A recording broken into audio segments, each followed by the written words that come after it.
ನೀನಾಸಂಗೆ ಹೋಗೋ ಮೊದಲು ಹೋಗ್ಲಿಕ್ಕೆ ಇಷ್ಟ ಇಲ್ಲ, ಯಾರಿಗೆ ತೂಗುದೀಪ ಶ್ರೀನಿವಾಸ ಕಳಿಸ್ಲಿಕ್ಕೆ ಇಷ್ಟ ಇಲ್ಲ, ಬೇಡ ಯಾವ ಕಾರಣಕ್ಕೂ ನಾನು ಅನುಭವಿಸಿದನ ನನ್ನ ಮಕ್ಕಳು ಅನುಭವಿಸ್ಬಾರ್ದು ಅಂತೇಳಿ. ಬಟ್ ಹಠ ಹಿಡಿದ್ಬಿಟ್ಟ, ಹೋಗ್ತೀನಿ ಅಂತೇಳಿ.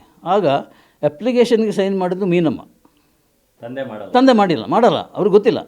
ಸೀದಾ ಹೋಗಿ ಜಾಯ್ನ್ ಆದ, ಬಂದ ಮೇಲೆ ಏನು ಮಾಡೋದು ಅಂಥೇಳಿ ಪಾರ್ವತಮ್ಮ ತುಂಬ ಹತ್ತಿರ ಕ್ಲೋಸ್ ಆಗಿದ್ದರು, ತೂಗುದೀಪ ಆ ಕಾಲದಿಂದಲೂ. ಆಗ ಗೌರಿಶಂಕರ್ ಇದ್ದರು, ಈ ರಕ್ಷಿತನ ತಂದೆ, ಕ್ಯಾಮರಾಮ್ಯಾನ್. ಅದು ಆಪ್ತರು, ರಾಜ್ಕುಮಾರ್ ಫ್ಯಾಮಿಲಿಗೆ ತುಂಬ ಆಪ್ತರು. ಸೊ ಅವರು ಅಸಿಸ್ಟೆಂಟಾಗಿ ಸೇರ್ಕೊಂಡ್ಬಿಡೋದು. ಅಲ್ಲಿ ಸೇರ್ಕೊಂಡ್ಬಿಟ್ರು ದರ್ಶನ್ ಅಸಿಸ್ಟೆಂಟಾಗಿ. ಅಲ್ಲಿ ಸೇರಿಸಿ ಅಲ್ಲಿ ಒಂದು ಸಣ್ಣ ಇನ್ಸಿಡೆಂಟ್ ಆಯಿತು.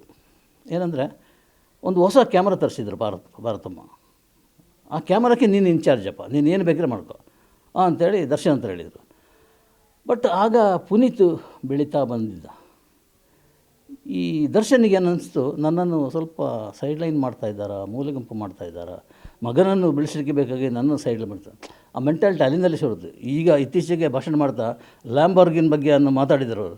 ನನ್ನ ಹತ್ರ ಇದೆ, ಪುನೀತ್ ಹತ್ರ ಇದೆ ಅಂತ ರ್ಯಾಶ್ ಆಗಿ ಮಾತಾಡಿದರು. ಮಾತಾಡೋ ಅಗತ್ಯ ಇರಲಿಲ್ಲ. ಅದು ಅಲ್ಲಿ ಬಿತ್ತಿದೆ ಬೀಜ, ಅದು ಇಲ್ಲಿ ಮರ ಆಗಿ ಬೆಳೀತು. ಅಲ್ಲ ಸರ್, ಬಾಲನಟನಾಗಿ ರಾಷ್ಟ್ರ ಪ್ರಶಸ್ತಿ ಪಡೆದಂಥ ಪುನೀತ್ ರಾಜ್ಕುಮಾರ್ ಅವರಲ್ಲಿ ಇವರು ಅಂಬೆಗಾಲು ಇಟ್ಕೊಂಡು ಆಗಷ್ಟೇ ಇಂಡಸ್ಟ್ರಿಗೆ ಬಂದಂಥ ಅವರ ಮನಸ್ಸಲ್ಲಿ ಈ ಥರದ ಒಂದು ಆಲೋಚನೆ ಬೆಳೆಯೋದೆಲ್ಲಿ ಅಂತಕ್ಕಂಥದ್ದು. ಅದು ಆಗಬಾರ್ದು.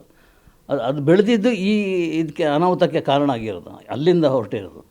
ತುಂಬ ಕಷ್ಟ ಬಿದ್ದಿದೆ ನನಗೆ ತಿಳಿದ ಮಟ್ಟಿಗೆ. ಸರ್, ಮತ್ತೊಂದು ಪ್ರಶ್ನೆ ಇಲ್ಲಿ ಕೇಳಲೇಬೇಕು, ಒಂದು ಸ್ಪಷ್ಟನೆ. ಯಾಕಂದರೆ ನೀವು ಆ ದಿನಗಳನ್ನ ಹತ್ತಿರದಿಂದ ನೋಡಿದಂಥವ್ರು. ತುಂಬ ಜನ ಹೇಳ್ತಾರೆ ದರ್ಶನ್ ಅವರು ಲೈಟ್ ಬಾಯ್ ಆಗಿದ್ಕೊಂಡು ಮತ್ತೆ ಬಂದರು ಅಂತಕ್ಕಂಥದ್ದು. ಆದರೆ ಅವ್ರು ಲೈಟ್ ಬಾಯ್ ಅಲ್ಲ, ಕ್ಯಾಮ್ರಾ ಅಸಿಸ್ಟೆಂಟ್ ಆಗಿದ್ದರು. ಅವರು ಒಂದು ಹೊಸ ಕ್ಯಾಮ್ರಾ ತರಿಸಿದ್ರು, ಆ ಕ್ಯಾಮ್ರಾ ಇನ್ಚಾರ್ಜರ್ ಆಗಿ ದರ್ಶನ್ ಅವ್ರನ್ನೇ ನೇಮಕ ಮಾಡಿದರು ಪಾರ್ವತಮ್ಮ ಅವರು ಅಂತಕ್ಕಂಥದ್ದು ನೀವು ಹೇಳ್ತಾ ಇದ್ದೀರಾ.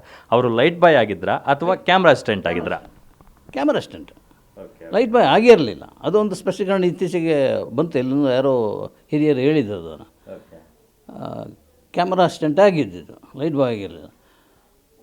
ಆ ಕಾಲದಲ್ಲೂ ಕೂಡ ಬೇರೆ ಯಾವುದೋ ಸಿನಿಮಾಕ್ಕೆ ಕೆಲಸ ಮಾಡುವಾಗ ಊಟ ಮಾಡ್ತಾಯಿದ್ದ ಕ್ಯೂ ಇದೆಯಲ್ಲ, ಊಟಕ್ಕೆ ಕ್ಯೂ ನಿಂತಿರ್ತಾರೆ ಟೆಕ್ನಿಷಿಯನ್ಸ್ ಎಲ್ಲ.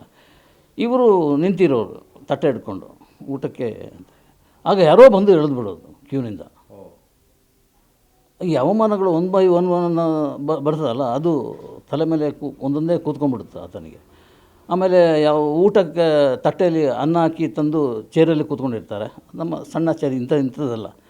ಕೂತ್ಕೊಂಡವ್ರಿಗೆ ಅವನು ಚೇರ್ ಇಡೋದು ಹಿಂದ್ಗಡೆಯಿಂದ, ಬೀಳೋದು, ಬಿದ್ದಾಗ ತಟ್ಟೆಯಿಂದ ಅನ್ನ ಬೀಳೋದು, ಅನ್ನ ಕೆಳಗೆ ಬೀಳೋದು. ಆಗ ಒಂದು ಸಲ ನನ್ನ ಹತ್ರ ಹೇಳಿದ, ನಾನು ವಿಜಯ ಕರ್ನಾಟಕದಲ್ಲಿರುವಾಗ, ಅಣ್ಣ ನಂದು ನಾಯಿಪಾಡಾಗಿದೆ, ನನ್ನ ಜೀವನನೇ ನಾಯಿಪಾಡಾಗಿದೆ. ಏನು ಗೊತ್ತಾ, ಆ ಊಟ ಕೆಳಗೆ ಬಿದ್ದೋಯ್ತು, ನನಗೆ ಬೇರೆ ಏನು ಮತ್ತೆ ವಾಪಸ್ ಹೋದರೆ ಊಟ ಸಿಗಲ್ಲ, ಅದನ್ನೇ ಎಕ್ಕಿ ತಿಂತಾಯಿದ್ದೆ. ಇದು ಪರ್ಯಾಯವಾಗಿ ಅವತ್ತು ಹೇಳಿದ್ದೇನೆಂದರೆ, ಯಾರೋ ಬಿಟ್ಟ ಪಾತ್ರನ ನನಗೆ ಕೊಡ್ತಾಯಿದ್ರು ಅಂತ.